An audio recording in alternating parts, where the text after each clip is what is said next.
Wheat prices have surged after Russia pulled out of its grain export deal with Ukraine. Ukraine is often referred to as the breadbasket of Europe because of its high market share of exports of wheat, corn and grain. Let's bring it home now and find out exactly how this is affecting us. And I'm joined by Wandile Sihlobo, Chief Economist at the Agricultural Business Chamber of South Africa. Mr. Sihlobo, thank you very much for your time. By how much are these wheat prices going up by nowadays? Nowadays, Dolly, thanks for having me on the show. Nowadays, these prices, we continue to see them rising, particularly after this event. But I think to get a clearer view of where we are and how this war has interrupted and caused the price changes, you have to look at to say today compared to the same period last year where we didn't have this war. What is the increase? And it's roughly around about 25% up on a year-on-year basis. That's what the prices in South Africa are showing, and it's roughly the same story when you look globally. And of course, I would say here at home, the blessings that we have is that we also have some good domestic wheat production, which covers us to a certain extent and not as exposed as, say, some of our fellow Africans in the northern parts of the continent who are heavily reliant on the imports relative to South Africa. Yeah, we also know, Wandile, that Ukraine is a big exporter of fertilizer, which then means that farmers rely on Ukraine yet again for the supply of fertilizer so that they are able to make the soil fertile for these kinds of plants. What about that element? Is that impacted in any way?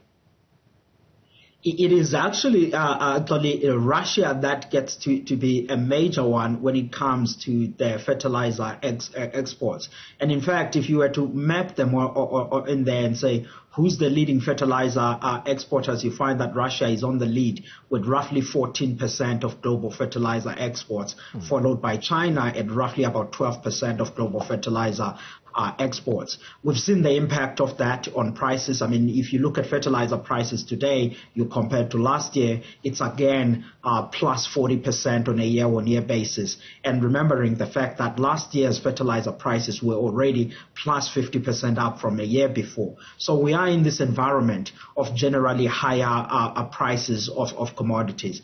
But I think the position that we are in South Africa, which is again a fortunate one, is that as the input prices were increasing, fertilizer and other agrochemicals that are needed by farmers to produce, their commodity prices as well for much of the past 2 years were somewhat up.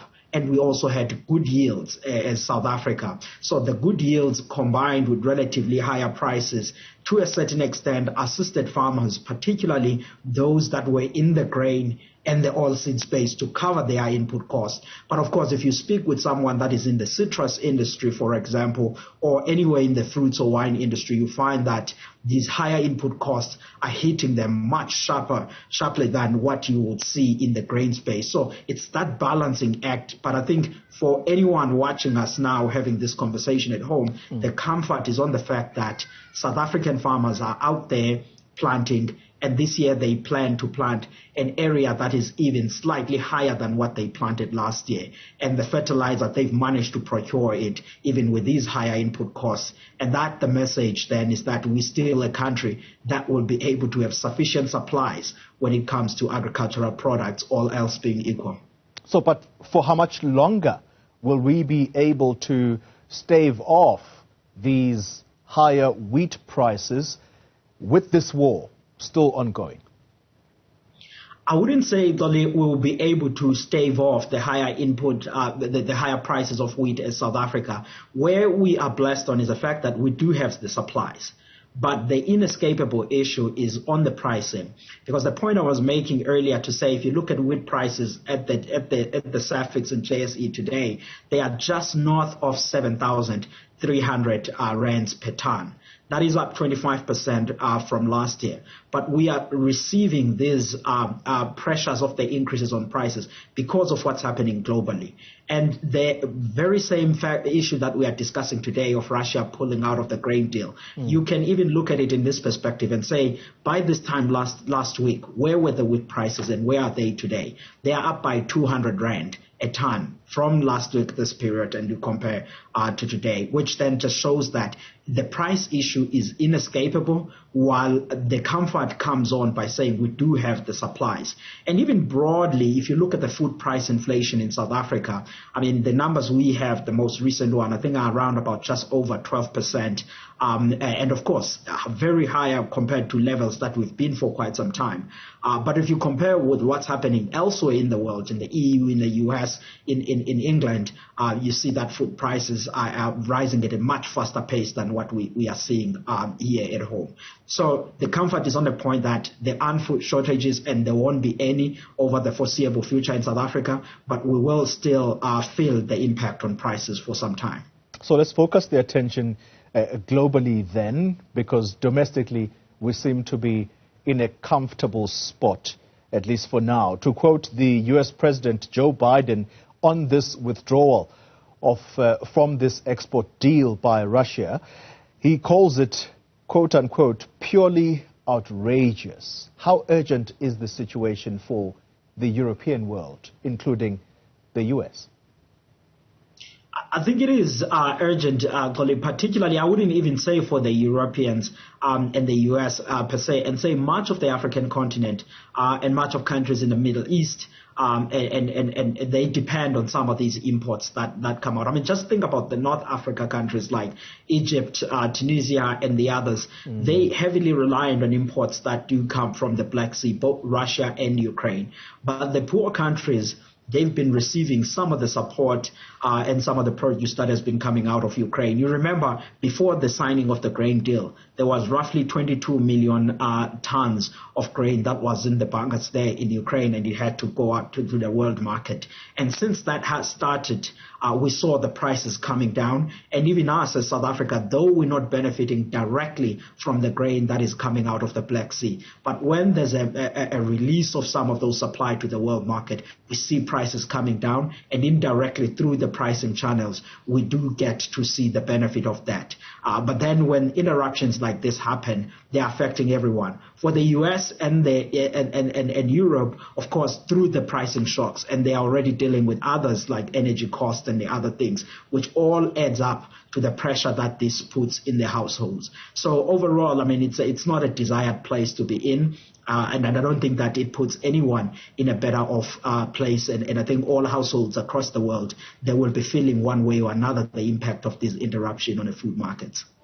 Is there any indication at this stage, Mr. Sihlobo, as to whether or not Russia is going to come back? Because on Saturday, when they were pulling out, it was said, quote unquote, it is for an indefinite term. So I don't know. I mean, I don't know much about the geopolitics and those to comment on when they would come up. But where I found comfort was the fact that the likes of Turkey and the other countries and the UN, which were involved in facilitating this grain deal, they still behind it and saying, look, Russia may pull out, but we will still be there to ensure that we are facilitating the grain exports. And in fact, in some of our reports that we do get, there was an indication that some shipments even this week continue to come out of the Black Sea area. But of course, the major issue is always then the security risk, as well as the insurance premium for all of those that are moving the actual commodity from that area. And this uncertainty that hinges over us because of what we don't know when Russia will decide on what, it has an impact on the pricing as just what we are seeing now. So the most productive thing to do would be for them to, get back on the deal as they agreed, and as they resolve other geopolitical things, because at least that would somewhat give us a bit of comfort in as far as the global food supplies are concerned. And I think it's needed now because, I mean, even if you look globally, you say, what are we expecting on wheat production for the year 2022, 2023? There is a slight decline in global wheat production, which means then that we need those supplies that are in the bunkers in the Black Sea to continue to flow into the market and assist all of those that need that. Wandile Sihlobo, thank you very much for putting us in picture there. Chief Economist of the Agricultural Business Chamber of South Africa. Thanks indeed for your insights.